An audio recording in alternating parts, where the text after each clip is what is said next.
Rihanna and her beauty company Fenty face a lawsuit over an ad that violates copyright, while rumors of another lockdown in Nigeria continues to loom. Lagos State Governor Babajide Sanwo Olu has recovered from COVID-19 and he places a ban on the traditional crossover church services held on the 31st of December.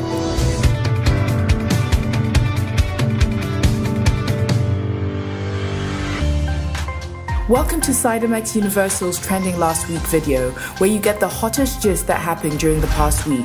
If you have not, kindly subscribe to our channel and click the notification bell icon to know when we drop our next cool video. We commence with entertainment news. Nigerian rapper Olanware Waju Ogunmefun, popularly known as Vector, announced via his Twitter page that he and his partner welcomed a baby girl. Vector, who already has a daughter from a previous relationship, posted his new child's full head of hair.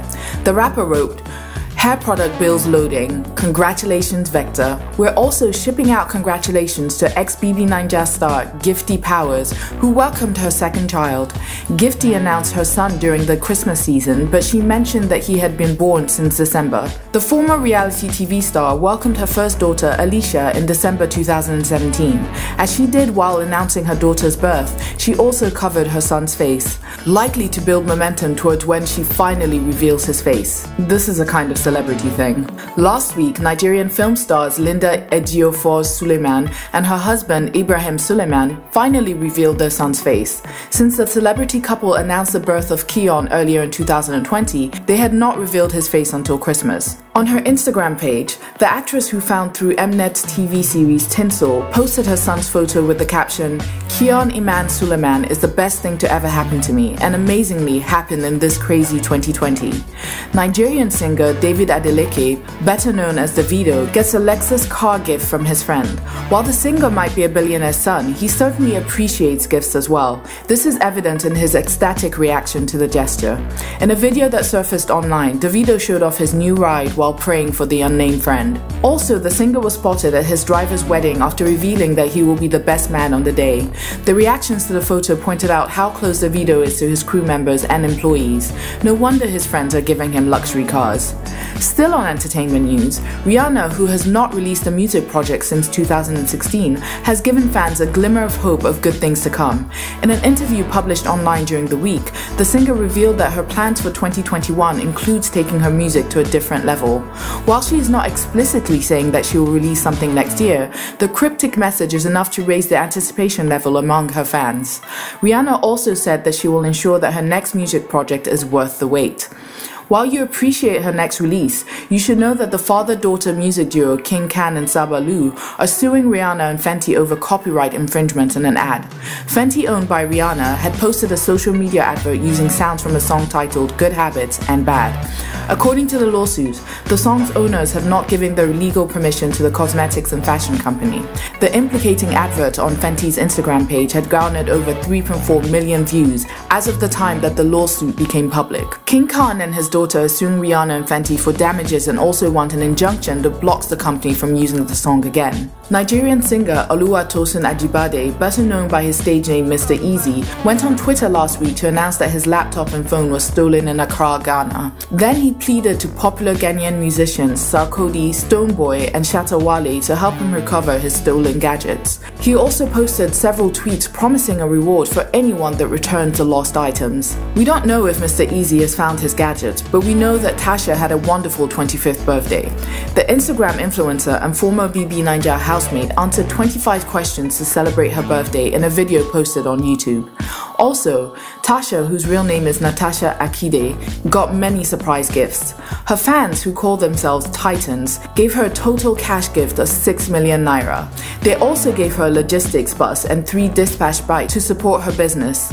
The gestures led Tasha to tears as she thanked them. While Ned Nwoko was not moved to shed tears in public on his birthday, he surely had a good time as well. His youngest wife, Regina Daniels Nwoko, professed her undying love on that day, and she also shared a video of some of of their happy times. She likened her husband to King Solomon, called him Lion King, and insinuated that there was no need to wish him wisdom and riches again because he had them in abundance already. Now, let's move on to other major happenings this past week.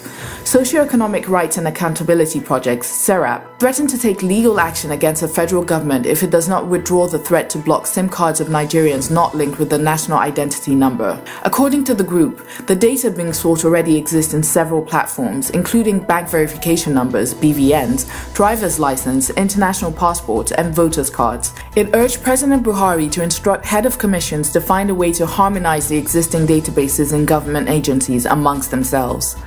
2 days after SERAP issued the lawsuit threat, the federal government announced extending the deadline for Nigerians to connect their national identity number and their SIM registration record till 2021. The initial short NCC deadline forced many Nigerians to crowd NIMC centers to register for their own NINs to prevent loss of their telephone lines.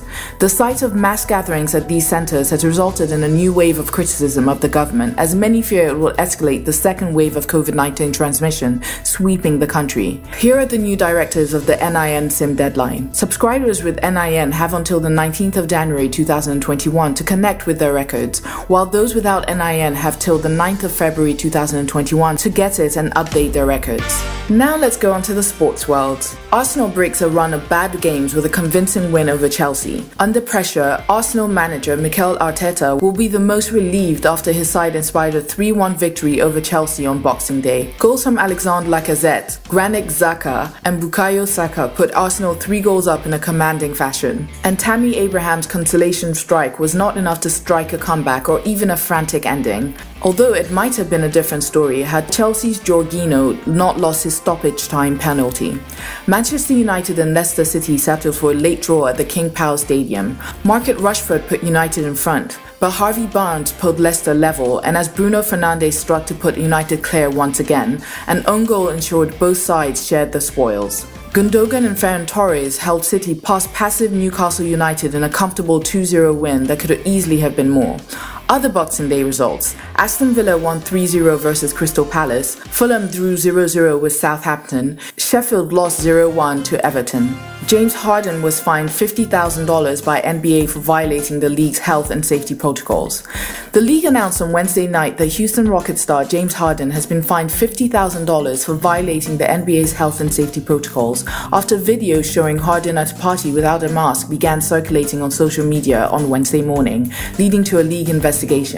Despite testing negative for the coronavirus, Harden is still unavailable to play for the meantime. Carabao Cup semi-finals will see Manchester United welcome Manchester City to Old Trafford, while Championship side Brentford travel to Tottenham. The semi-finals won't have the traditional two-legged affairs this time. Instead, it will be played over just one match at the beginning of January 2021. The final has also been pushed back from its scheduled 28th of February date to the 25th of April. Former President Sepp Blatter has gotten himself on the wrong end of the stick once again, as FIFA says it has filed a criminal complaint against the finances of its loss-making football museum in Zurich. The football's world body says Blatter committed FIFA to a rental contract with the building's owner, insurance firm Swiss Life, that requires paying $360 million, so around £267.8 million, through 2045 at above market rates. Barcelona's record all-time goal scorer Lionel Messi added another accolade to his rank as he eclipsed Pellé's long-standing record of goals for a single club with his 644th strike in the 3-0 win at Real Valladolid on Tuesday night.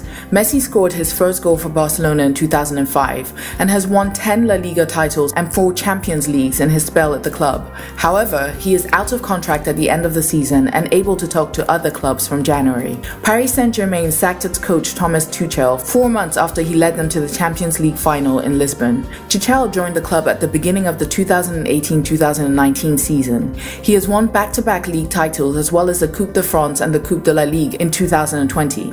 However, PSG is currently placed third in Ligue 1, having lost 4 of their 17 games in the league this season, and are a point behind leaders Lyon. They beat RB Leipzig and Manchester United to top their group in the Champions League ahead, and will next face Barcelona in the last 16 of the competition. Tuchel placed Unai Emery on a 2-year contract in June 2018, and was given an extension last May, which would have seen him stay in Paris until the end of the current campaign. But a public fallout fallout over player recruitment with the club's sporting director Leonardo in October might have pushed his luck so far.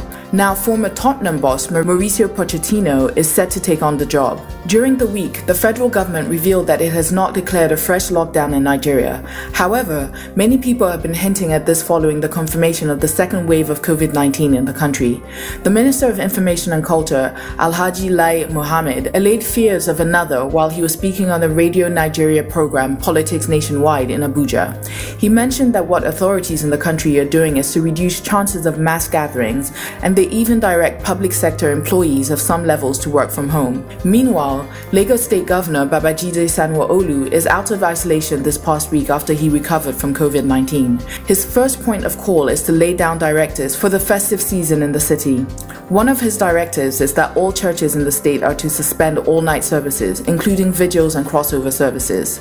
Governor Sanwo Olu said the curfew by the federal government between midnight and 4 a.m. daily is still in place, and that it doesn't give room for churches to conduct crossover services. As of Friday the 25th of December 2020, the total number of confirmed coronavirus infections in Nigeria was 82,747. 1,246 deaths have been reported, while 70,239 patients have recovered and been discharged from isolation facilities across the country. This means that the number of active cases was 11,262. This is where we draw the curtains of this week's Trending Last Week episode. If you enjoyed this episode, like this video and share with your friends. Also, share your thoughts with us in our comment section below. Subscribe to our YouTube channel for more exciting content and follow us on Instagram at SideMXENT and on Twitter at SideMX.